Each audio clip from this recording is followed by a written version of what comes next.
Welcome to 108 news Telugu bulletin లో ముందుగా headlines. Pamban railway వంతెన సిద్ధం, 2న ప్రధాని చేతుల మీదుగా ప్రారంభం. రౌడీ రాజకీయాలకు రాష్ట్రాన్ని అడ్డగా మార్చేస్తున్నారు, కేటీఆర్ ఆగ్రహం. మమురంగా బోట్ల వెలికితీత పనులు, నిమ్మల రామనాయుడు వెల్లడి. బీఆర్ఎస్ ఆఫీస్ను ముట్టడించిన కాంగ్రెస్ మహిళా నేతలు. ఉద్యోగులకు గుడ్ న్యూస్, బదిలీల గడువు పొడిగించిన సర్కార్. రామనాథపురం జిల్లా పాంబన్ వద్ద 535 కోట్లతో నిర్మించిన రైల్వే వంతెన పనులు ఈ నెలాఖరులో పూర్తి కానున్నాయి. దీంతో అక్టోబర్ 2న ప్రధాని నరేంద్ర మోడీ ఈ వంతెనను ప్రారంభించనున్నారు. రాష్ట్రంలో ఆగ్నేయ దిశగా బంగాళాఖాతంలో పాక్ జలసంధి ప్రాంతంలో పాంబన్ రైల్వే వంతెన ఉంది. రామేశ్వరం దివిని భారత భూభాగంలో కలుపుతూ 1914లో ఆ రైల్వే వంతెన ప్రారంభించారు.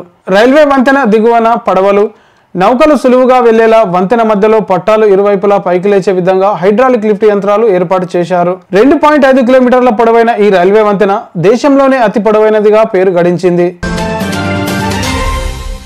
ఎమ్మెల్యే కౌశిక్ రెడ్డి ఇంటిపై జరిగిన దాడిని కేటీఆర్ ఖండించారు. పట్టపగలే ఎమ్మెల్యేపై హత్యాయత్నమా? ఫ్యాక్షన్ రౌడీ రాజకీయాలకు రాష్ట్రాన్ని అడ్డగా మార్చేస్తుంటే బాధేస్తోంది. కౌశిక్ ను గృహ నిర్బంధంలో ఉంచి అరకెప్పుడు గాంధీ గుండాలతో దాడి చేయిస్తారా? పార్టీ ఫిరాయించిన ఎమ్మెల్యేలపై న్యాయపరంగా పోరాడుతున్నందుకే కౌశిక్ ను టార్గెట్ చేశారు. ఇది ఖచ్చితంగా సీఎం చేయించిన దాడే, దీనికి ప్రభుత్వమే బాధ్యత వహించాలని మండిపడ్డారు. ప్రకాశం బ్యారేజ్ వద్ద అడ్డుపడిన బోట్లను వెలికితీసే పనులు ముమ్మరంగా సాగుతున్నాయని మంత్రి నిమ్మల రామనాయుడు తెలిపారు. డైవింగ్ టీం నది లోపలికి వెళ్లి నిరంతరంగా బోటును కోస్తున్నారని చెప్పారు. పడవ దృఢంగా ఉండడం వల్ల కోత ఆలస్యం అవుతుందని తెలిపారు.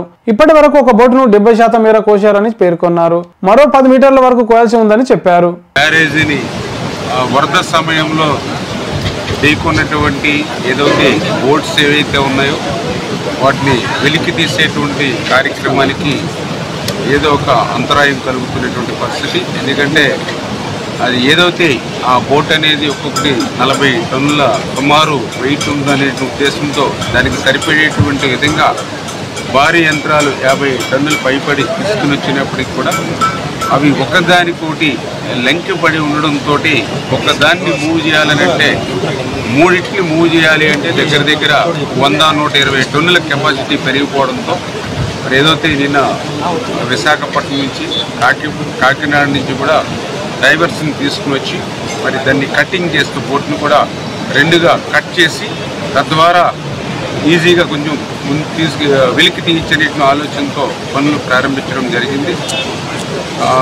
అయితే ఏదైతే బోటు ఏదైతే ఉందో కింద ఐరన్ షీట్ ఉండడం, అదేవిధంగా డబుల్ లైనింగ్ ఉండడంతో మరి 10-12 అవర్స్ కల్లా కట్ చేయొచ్చు అనుకున్నది అది డబుల్ టైం అవుతున్నటువంటి పరిస్థితి. ఇప్పుడు ఒక 70% వరకు కూడా కటింగ్ అవినట్టు పరిస్థితి. ఇంకా 8-10 మీటర్స్ వరకు ఉండొచ్చు వాటర్లో అంటూ ఉన్నారు. అంటే ఈవినింగ్కి క్లియర్ అవుతుందేమో అని ఆ కటింగ్ చెప్పడం జరుగుతుంది.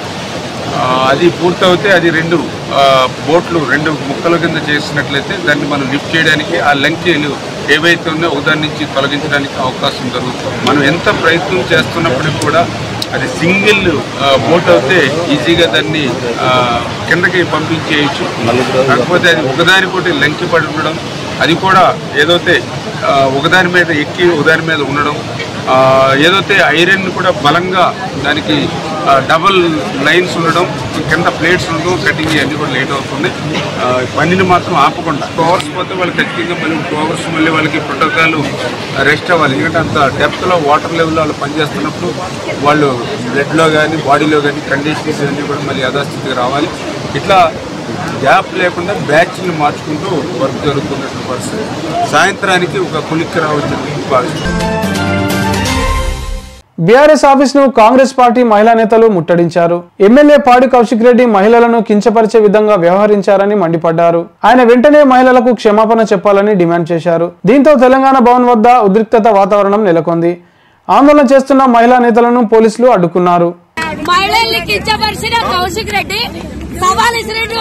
నేను యూత్ ఉన్నా 39 ఏళ్ళు ఉన్నాయి, 65 ఏళ్ళు ఏం చేస్తాడు అన్నాడు. ఇప్పుడు ఎందుకు ఇట్లా పోలీసు వాళ్ళని అడ్డం పెట్టుకొని ఈరోజు మమ్మల్ని రాణిసలేడు. దమ్మున రమ్మని మహిళల మందిరం వచ్చినాము.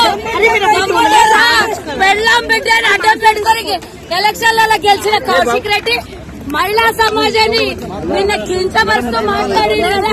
ఈరోజు ఇది నీ టీఆర్ఎస్ భవన్ దగ్గరనే ఉన్నాం. దమ్ముంటే రాబిడ్డ చూసుకుందాం. ఆంధ్రప్రదేశ్ ప్రభుత్వం కీలక నిర్ణయం తీసుకుంది. ఉద్యోగుల బదిలీలు చేపట్టేందుకు గడువును మరోసారి పొడిగించింది. గతంలో గడువు పొడిగించిన ప్రకారం ఈ నెల 15వ తేదీ వరకు బదిలీలపై నిషేధం ఎత్తివేసింది. అయితే 16వ తేదీ నుంచి బదిలీలపై నిషేధం అమల్లోకి వస్తుందని స్పష్టం చేస్తూ ఉత్తర్వులు జారీ చేసింది ఏపీ సర్కార్. అయితే ఉద్యోగుల బదిలీల గడువును మరోసారి పొడిగించింది రాష్ట్ర ప్రభుత్వం. సెప్టెంబర్ 22 తేదీ వరకు గడువును పొడిగిస్తూ తాజాగా ఉత్తర్వులు జారీ చేసింది. ఇక సెప్టెంబర్ 23 తేదీ నుంచి బదిలీలపై నిషేధం వర్తిస్తుందని స్పష్టం చేసింది. ఎక్సైజ్ శాఖ బదిలీల గడువును సెప్టెంబర్ 30వ తేదీ వరకు పొడిగిస్తూ ఆదేశాలు ఇచ్చింది. అక్టోబర్ 1వ తేదీన ఆ శాఖ బదిలీలలో నిషేధం వర్తిస్తుందని ఉత్తర్వుల్లో పేర్కొంది ఆంధ్రప్రదేశ్ ప్రభుత్వం. ఇవి ఇవాల్టి బులెటిన్ అప్డేట్స్. మరొక బులెటిన్ తో మీ ముందుంటాను. అంతవరకు కీప్ వాచింగ్ 108 న్యూస్ తెలుగు.